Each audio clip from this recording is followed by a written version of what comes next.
Jennifer Moina came into the world surrounded by the gritty pulse of Soweto, where life was loud, fast, and unforgiving.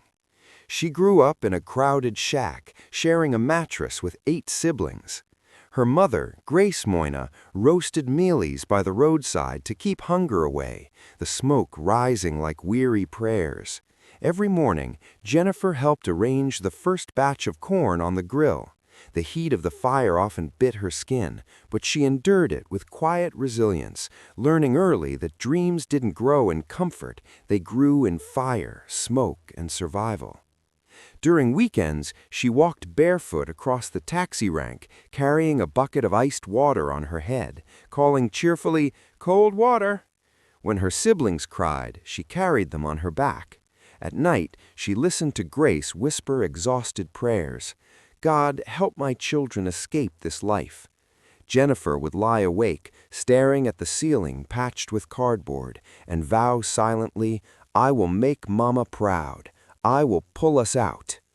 As she entered her teenage years, load-shedding evenings were the hardest. Darkness swallowed their shack, and hunger scratched inside her belly. Jennifer grabbed her worn notebooks and sat beneath a flickering public streetlight to study for hours. Grace would smile and tell her, "My baby, keep going. Education is your escape." Those words became a mantra. One cold winter evening, Grace scolded her gently, wrapping a thin blanket around her. "Mama, if I stop now, nothing will change. I need to finish my assignment." Grace cupped her cheeks. "You have a fire in you. Don't let this world dim it." Jennifer kept climbing, driven by a sacrifice. At age 19, Jennifer's world shifted when she opened the envelope stamped with the University of Pretoria. "Mama, Mama," she screamed, running in, "I got the scholarship!" Grace dropped a pot in panic, then wept, "God has remembered us." Jennifer's preparations were humble, her only good dress and 10 rand pressed into her palm. Her hostel room was small and damp, but she felt grateful. To survive, she braided hair after classes, working until late into the night. When her roommate complained, Jennifer only smiled. Sleep is expensive. By her second year, she had perfected the art of survival. Morning lectures, afternoon tutoring, evening braiding. Hunger became a familiar companion, but she whispered, "One day this will be worth it." Her lecturers noticed her brilliance. Professor Daniels once told her, "Your brilliance is undeniable. Don't burn out." She couldn't slow down. Life had never given her that luxury. When hunger cramps twisted her stomach, she often chose data over food, reasoning, "If I don't submit my assignments, I lose my scholarship." She owed Mama more than sleep. Graduation day felt surreal. As she walked across the stage, she spotted Grace in the audience, wiping tears. "We did it," Grace whispered. But the illusion shattered quickly. The harsh reality of job hunting hit her hard. She spent months under the burning sun, her shoes wearing thin. "We will call you," became the familiar rejection. One afternoon, waiting in a long bank queue, darkness swallowed her vision, and she fainted. That moment changed everything. Jennifer woke to the gentle sound of paper fanning her face. A concerned man, Joseph Kumalo, knelt beside her. "You fainted, probably exhaustion," he said, handing her water. Joseph insisted on buying her lunch at a small cafe. Over sandwiches, she shared edited bits of her struggle. "Jennifer, your strength is rare. You're going to make it," he said quietly. When they exchanged numbers, her heart fluttered. Joseph began checking on her daily. "Did you eat today? How did the interview go?" His messages softened the harshness of job hunting. Jennifer found herself waiting for his calls, a quiet source of strength. She got a job at a microfinance company and excelled. After work, she created small savings groups for market women, teaching them how to save safely. She loved the purpose. Joseph's presence deepened. One evening, he whispered, "Jennifer, I like you more than a friend." She said yes. Joseph was attentive, calling her "my diamond," but soon began mentioning small financial issues. "Jen, I'm short on rent this month." She transferred money immediately. "I'm closing a deal, but I need some support." She helped without question, believing relationships were built on sacrifice. Grace warned her, "Don't carry a man on your back, Jennifer." But Jennifer resisted. "Mama, he would do the same for me." She sold her only gold earrings for him. Joseph always said, "I'll make it up to you," but he never did. Love blurred her judgment, turning her into his bank account.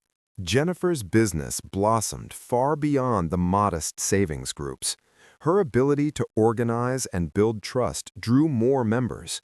Working late into the night, she developed a mobile app to automate contributions, aiming for transparency and security for the market women.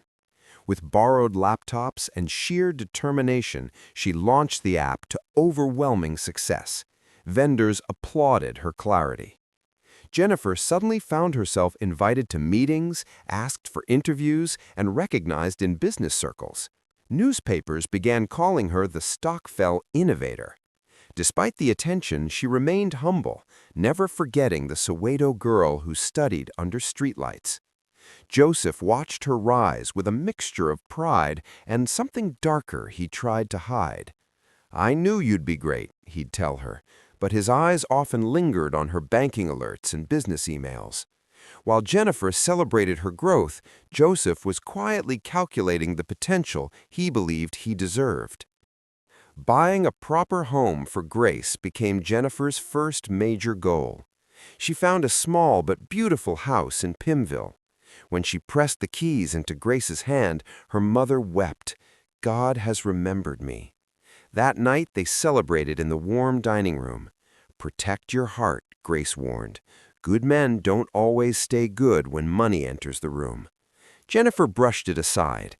She didn't see Joseph's tightening fists each time she achieved something new, or how heavily he inhaled whenever her bank alerts sounded. The man she trusted was already shifting into something else. Joseph's insecurity hardened into insistence, demanding to be listed as a co-founder and attempting to merge their accounts. When she refused, he used guilt and aggression to make her feel unappreciated.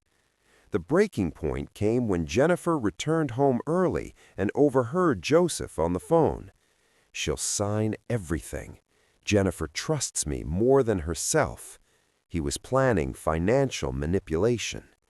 When confronted, Joseph flipped the accusation, calling her insecure and controlling. That night, she finally found the damning evidence: loan applications and a financial authorization letter with her forged signature faintly traced beneath.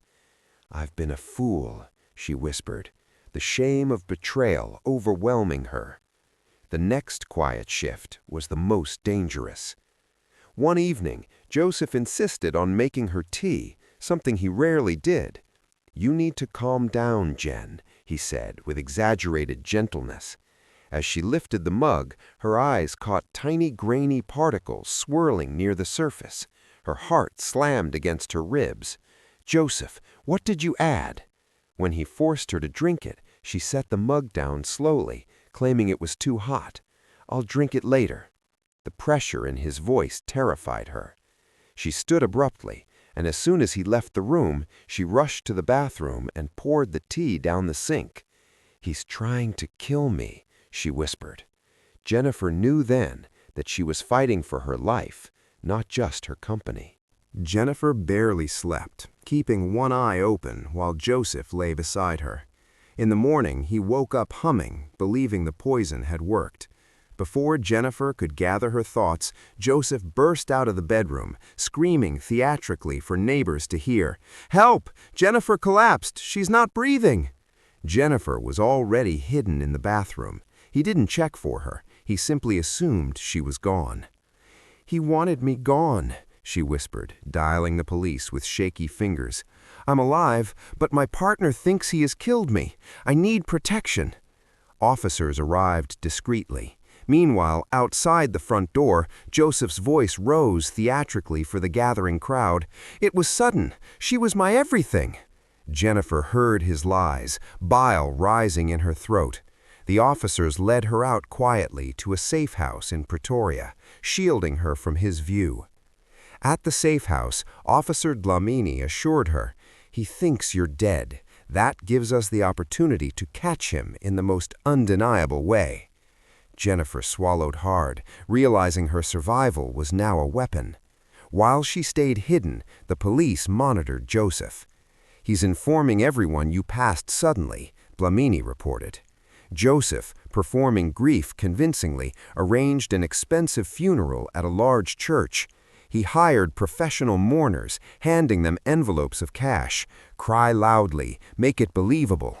Joseph rehearsed his eulogy, visualizing himself stepping into Jennifer's company as the controlling beneficiary, unaware that the funeral he planned was the stage for his own downfall. The church overflowed on the day of Jennifer's supposed funeral. Joseph, dressed in a black suit, walked in with a grief-stricken expression, accepting sympathetic hands. When it was time for the eulogy, he approached the podium, his voice perfectly trembling.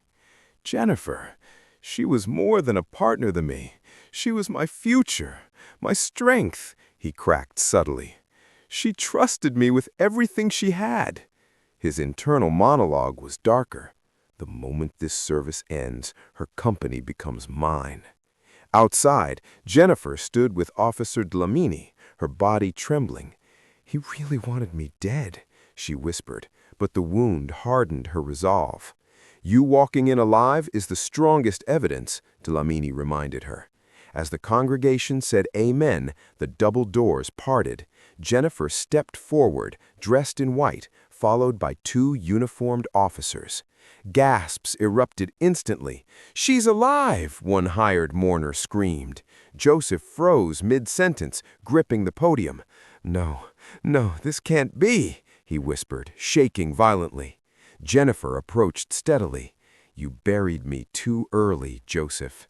The congregation gasped collectively. As the officers stepped forward, Dlamini announced loudly, "Mr. Joseph Khumalo, remain where you are. You are under arrest for attempted murder, fraud, forgery, and conspiracy." Joseph lunged forward. "I loved you." Jennifer's voice was barely above a whisper. "You loved what I had, Joseph." As he was handcuffed, the illusion shattered. He fell to his knees, sobbing hysterically. "I just wanted to secure us." Jennifer watched him dissolve, then shook her head gently. "You buried yourself today, not me." As Joseph was escorted away, Jennifer stood tall, the Soweto daughter who refused to be defined by betrayal, stepping into a future defined by her own unbreakable strength.